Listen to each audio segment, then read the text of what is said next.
Dams destroyed the old world in the 1900s, all over the world.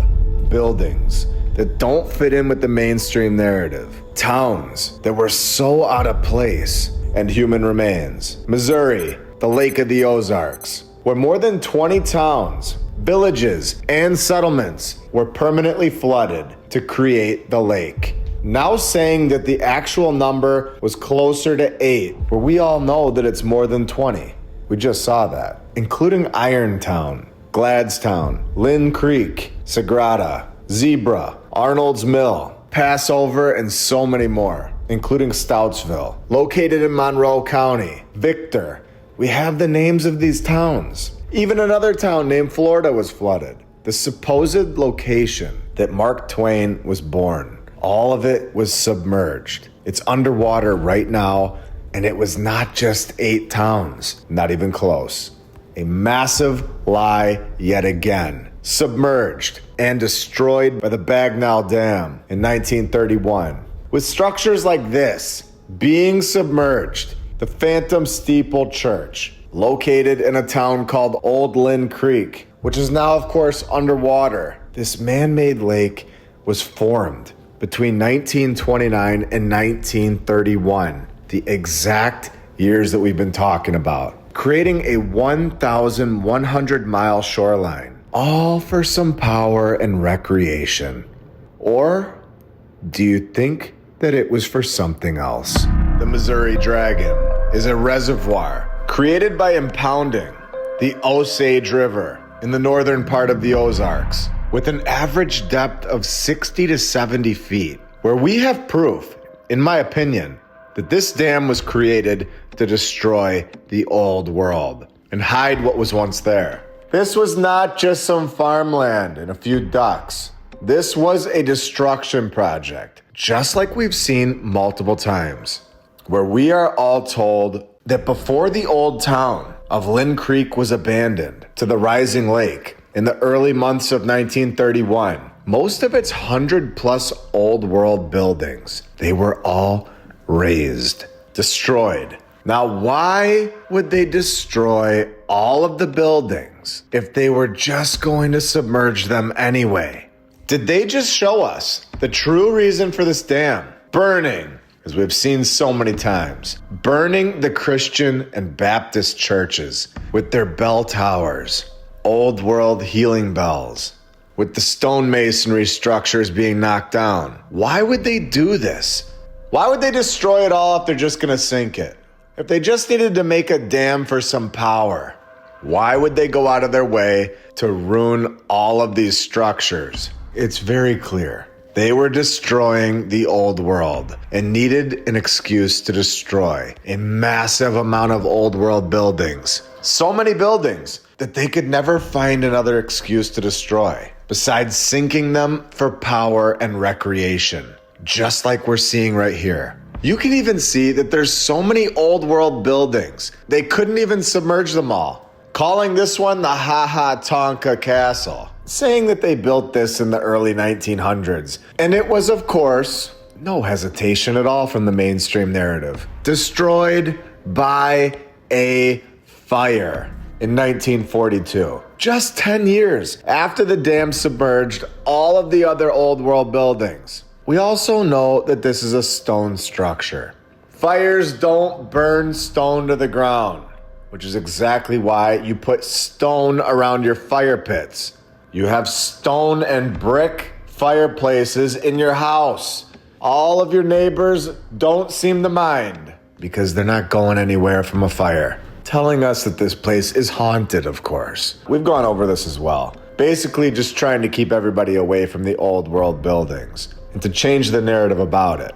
I'm not saying that there's no hauntings. I'm just saying that it's a good excuse to keep most people away. A lot of people don't like to hear that the place is haunted. They're not going to just go wandering over there on a walk. Supposedly built in 1905 by Robert Snyder, where he's dead in 1906. 1 year later, and the castle was completed by the Sons. What do you know?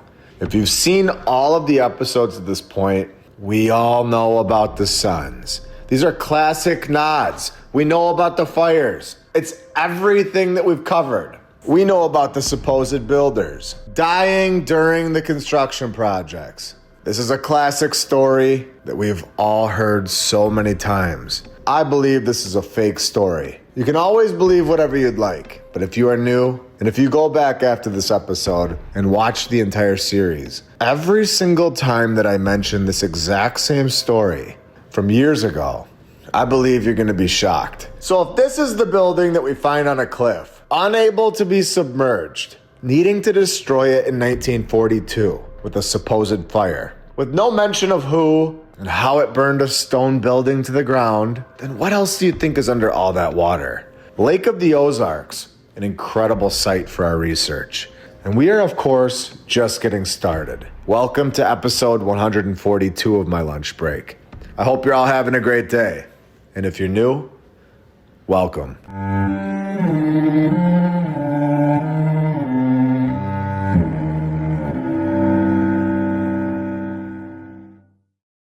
I want to thank all of our sponsors over on Patreon. Thank you to FlatEarthDave.com.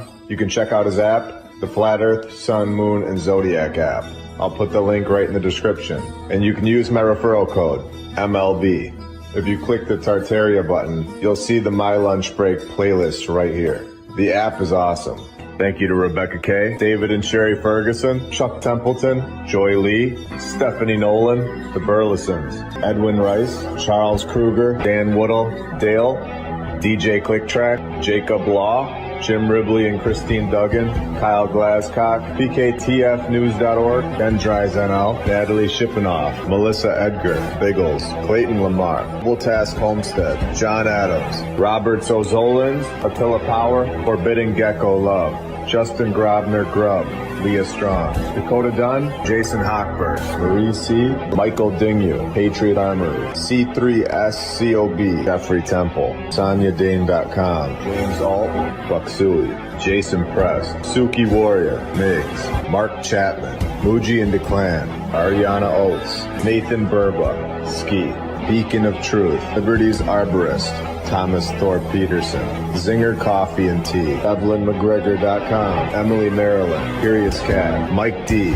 etc., Dan McGee, Lori Hedvig Johnson, Ellie Annie, Seth Craigo, Glenn Gunderson, Mousie's Mouse Cheese Records, Robert's Brain is Gone, Extreme Reality Check, Late for Dinner, Eolo Goncalves, Blake, William Richard Jeffries V, Dax Bilchek and Son, Dylan Mugenberg, Leonard Insalacro, Robert Petro, Katz Hill, Susie Q, Yark 143, GOL, Doc Halo, Kenneth Putt, Brenna Fernandez, Paraduction, Necrodemonics, A&W Kerrigan, Rod Wah, Sweetest of Peas, Corbin Mechanical, Buck, VKH Bonner, Breaking Bigfoot, Road Warrior, Bruce Latour, Codrenth, David and Irene, Ivan Apoctoli, Ardra Rogers, Brazawayan, Armin Walker, Ivan Apoctoli, Kinda Classy, Kinda Chola, Maybell, When He Set a Compass Upon the Face of the Depth, Laurel L. Burnett, Hoppy Johns, D. Woods, John and Carlo, Bill, Vince Moreno, Flat Earth Herbs, The Lady Lacey Show, Sven Eric, Ducks, MDF TFV, Annika Joyce, The Arnolds, Henry's Mom, Gabriel Spark, Pat Renard, D. Hamure, Harvey, Brittany Hill, Bradford's Donkey Wagon Deluxe, Ernieho,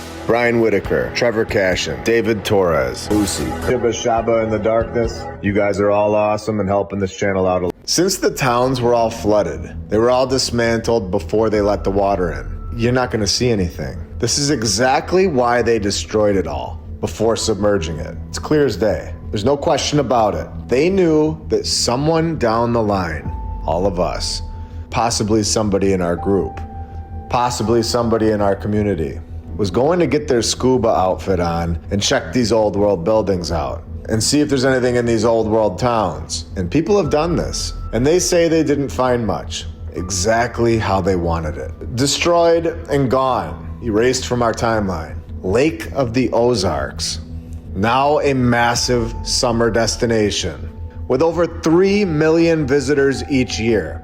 They're all just jumping into the water every year, the same water that is documented by the Union Electric and other historical summaries to have approximately 2,800 graves inside of it. Over 60 known cemeteries located in the areas that were flooded. And just like we saw in Turkey, in episode 120, I would guess that there are so many more than 2,800 bodies inside that water right now. I would guess that so many giants, just like we saw in Cahokia, as well as other places, so many old world individuals were found in this location and needed to be submerged inside that massive body of water, with 1,121 burial sites being identified with tombstones, meaning there could easily be 1,600 bodies or more, just like we said. There are many, many more, in my opinion, underneath that lake that were never relocated. And I would bet so many of these people visiting have no idea what's in that water. And I was about to book a trip and go there and maybe take a look around. But I'm glad I just double checked to see how many bodies are in that water before jumping in and having a good time. Glad I know what's under the water now. Someone commenting on the page says grandmother was born in Lynn Creek, saying who knows how many of his ancestors are still beneath the lake. His parents are buried at Rockdale Cemetery. Probably his grandparents too. So who's ready to jump in? Lake of the Ozarks is no longer just a random pool. It's exposed for what it is. It is a massive destruction site, ruining the old world and a huge burial ground with possibly thousands of people in the water. All documented, and there is no doubt about it. Music, beer, and parties with the deceased under their feet. Before we go even deeper, let's take a minute and thank all of our badge members, all of our Patreons, and every single subscriber. This community is getting bigger and bigger, and it's awesome. I appreciate all of you. Thank you for liking the episodes as well. We are on YouTube. We're on Rumble. We are on X, Instagram, TikTok, and Spotify, if you're looking for even more content from us. All of the towns that we mentioned, they're not spread across the entire state of Missouri. They're all right next to each other, destroying all of their buildings before the flood and submerging the ruin, along with the burials. It is so weird and it's shocking. And this happened in the 1930s, not 500 years ago.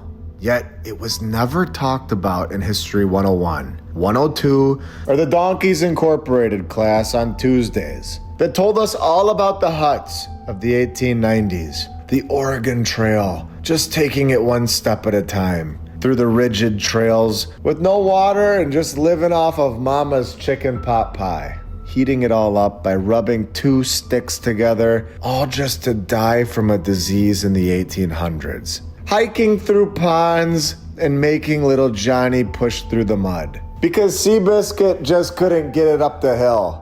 Finally, they would arrive and build a church castle in a year. Population of 14, and then submerging their castle churches 30 years later. No training, no power tools, and this was no problem. They would light their castle church on fire. Reminder, it's stone, and then they would call it a day. It all checks out, and the mainstream narrative is just on it. No. Here we found a photo of Lynn Creek pre-dam, showing the Camden County Bank building. Yet another building that looks so out of place for this time period. The book is called Before the Dam Water by T. Victor Jeffries. People just report seeing things all over the place. Massive stone structures all along the lake as you go through the massive coastline. Can you even imagine what is really under all that water? What was submerged in the 1930s before we ever got to investigate the area? Where the Lake of the Ozarks now covers approximately 2.35 billion square feet of surface area. Land that used to be churches, homes, and cemeteries, just like we said. How many chambers or tunnels? How many caves? How many crazy things would blow our mind today if it was still there? They were found in this location. How many artifacts are underneath that lake now? Where a 2020 archaeology review highlights that the Middle Osage River Valley lost much cultural context during dam construction. Well, of course it did. It's all under the water. We know this. and no formal archaeological investigations were ever conducted. The entire area was, of course, undocumented by the mainstream history. It was not studied. They destroyed everything they could, demolishing old world buildings, and didn't want us to ever see it. They didn't want any of us to ever question it again or wonder what was originally there. I do believe things are still there. It's a massive amount of land. We know they left the dead. We know they're under that water. Thousands of them. We know what they've done in Turkey, China, and of course Egypt. Submerging massive structures that do not belong in our timeline. Doing it all within the last 100 years in every single country. We know what they did in India, and of course 30 miles southeast of Las Vegas, the Hoover Dam. This is not the only dam in the world that has submerged old world buildings, towns, explaining it all away by saying they needed to turn a light bulb on. It's all so interesting, especially when we see and connect back to clip 56 and the Invalids Hotel, a healing hotel, we were told. In a stipulation, they were basically no longer allowed to call themselves doctors or medical men. They were no longer able to give medical advice. Not being able to call themselves doctors or call their advice medical advice must have been a lethal blow a little over a year later, where in my opinion, this was the end of this old world medicine, old world healing powers. But right here in the Ozarks, we see it yet again. The Welsh Hospital. It looks so out of place, and they clearly missed it when they were on their hunt of destruction. Also not submerged, a hospital or a resort. They can't seem to figure out what this was, because they didn't build it, in my opinion.